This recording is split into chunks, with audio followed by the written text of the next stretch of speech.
بسم اللہ الرحمن الرحیم۔ امام بخاری رحمہ اللہ تعالی اس حدیث کو اپنی صحیح میں نقل فرماتے ہیں، اور حضرت ابو ہریرہ رضی اللہ تعالی عنہ اس حدیث کے راوی ہیں۔ وہ روایت کرتے ہیں کہ نبی اکرم صلی اللہ علیہ وسلم نے ارشاد فرمایا کہ 7 افراد ایسے ہوں گے جن کو کل قیامت کے دن اللہ رب العالمین اپنے عرش کا سایہ عطا فرمائے گا۔ اللہ اکبر۔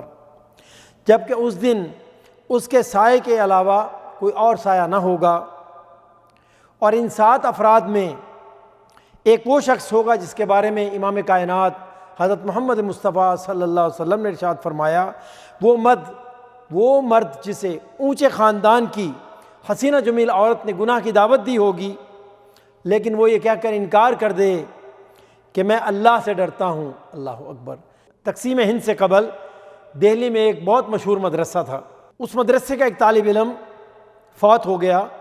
اس طالب علم کی جو میت تھی، سبحان اللہ، اس سے بہت ہی زیادہ مسحور قسم کی مسحور کن خوشبو آنی شروع ہو گئی۔ اس کی میت سے، اس کی لاش سے خوشبو آ رہی تھی۔ لوگوں نے، جو مدرسے والے تھے، جو اس کے ذمہ داران تھے، ان سے دریافت کیا کہ آپ کے علم میں اس طالب علم کا کیا کوئی ایسا عمل ہے جس کی وجہ سے اللہ رب العالمین نے اس طالب علم کو یہ عزت عطا فرمائی کہ اس کی میت سے خوشبو آ رہی ہے؟ چنانچہ مدرسے کے ذمہ دار تھے، جو محتمم تھے، انہوں نے کہا،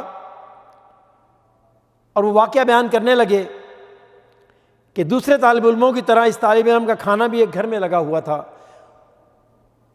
پرانے زمانے میں جو طالب علم مدرسے کے ہوتے تھے، ان کا کھانا مدرسے سے نہیں ملتا تھا، بلکہ گھروں میں لوگوں نے ان کا کھانا باندھ رکھا ہوتا تھا کہ کوئی کہتا تھا میں ایک طالب علم کو کھانا کھلا دوں گا، کوئی 2 اور کوئی 3، حسب استطاعت، جو لوگوں کی استطاعت ہوتی تھی۔ اور جس گھر میں اس طالب علم کا کھانا لگا ہوا تھا، اس گھر میں ایک نوجوان لڑکی بھی رہتی تھی جو اس طالب علم کو پسند کرتی تھی، اس سے محبت کرتی تھی۔ ایک روز کیا ہوا، یہ طالب علم حسب معمول اس گھر پہ گیا کھانا کھانے کے لیے، تو اس دن اس کے گھر پہ کوئی موجود نہیں تھا۔ ان کے قریبی رشتہ داروں میں کوئی فوتگی ہو گئی تھی، گھر والے ماں باپ وغیرہ سب گھر پہ نہیں تھے۔ یہ نوجوان لڑکی اکیلی گھر پہ تھی۔ جب وہ طالب علم گھر میں کھانا کھانے کے لیے آیا تو اس نے کواڑ بند کر لیا اور اس نوجوان کو گناہ کی دعوت دی، اس طالب علم کو گناہ کی دعوت دی۔ وہ پریشان ہو گیا کہ میں ایسا نہیں کر سکتا۔ اس لڑکی نے کہا، اگر تو نے ایسا نہ کیا، میری بات نہ مانی، تو میں شور مچا دوں گی اور تو بدنام ہو جائے گا۔ وہ پریشان ہو گیا، کیا کرے؟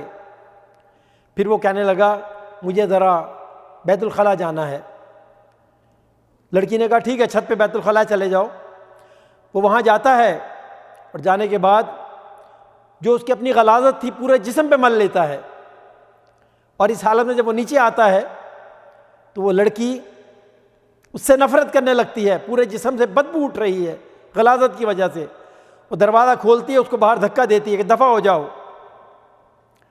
اس کے بعد کیا ہوتا ہے، وہ جو طالب علم ہے مدرسے میں واپس آتا ہے، کپڑے گندے ہیں، اس پہ غلاظت لگی ہوئی ہے، سردیوں کے دن ہیں، باتھ روم میں جاتا ہے، ٹھنڈے پانی سے نہاتا بھی ہے، اپنے جسم کو صاف کرتا ہے، کپڑے بھی دھوتا ہے۔ غریب آدمی ہے، زیادہ کپڑے بھی نہیں، سوکھے اور گیلے کپڑے پہن کے، اتنے میں تہجد کا وقت ہو جاتا ہے رات کو۔ جب وہاں آتا ہے تو طالب علم اس کو دیکھتے ہیں کہ سردی سے کانپ رہا ہے، پوچھتے ہیں کیا ہوا، شرماتا ہے، نہیں بتاتا۔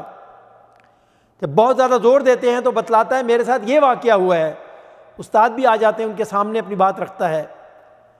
وہ سب لوگ مل کے اس کے لیے بہت دعا کرتے ہیں کہ اللہ تعالیٰ تو یہ جزائے خیر دے کہ تو نے اللہ کے خوف کی وجہ سے، اللہ کے ڈر کی وجہ سے کتنی بڑی قربانی دی ہے۔ اور پھر وہ محتمم کہنے لگے کہ آج جو اس کی موت ہوئی ہے اور اس کی میت سے جو خوشبو آ رہی ہے، مجھے پورا یقین ہے کہ اللہ رب العالمین نے اس قربانی کی وجہ سے جو اس نے دی، اللہ کے ڈر کی وجہ سے، اللہ تعالیٰ نے اس کو یہ مقام بخشا ہے، یہ عزت بخشی ہے۔ اور قرآن کریم میں بھی اللہ رب العالمین نے ارشاد فرمایا ہے، وَلِمَنْ خَافَ مَقَامَ رَبِّهِ جنتان، جو اللہ کے سامنے کھڑے ہونے سے ڈر گیا اس کے لیے ایک نہیں دو جنتیں ہیں۔ اللہ اکبر۔ ناظرین کرام، اللہ کا ڈر، اللہ کا خوف، اللہ کی خشیت یہ بہت بڑی نعمت ہے، اور ہمیشہ جب دعا کریں تو اللہ سے یہ نعمت مانگتے رہنا چاہیے۔ اللہ تعالیٰ کی بارگاہ میں دعا ہے کہ اللہ تعالیٰ ہمیں اپنی خشیت اور اپنا ڈر عطا فرمائے۔ وآخر دعوانا ان الحمد للہ رب العالمین۔ صلو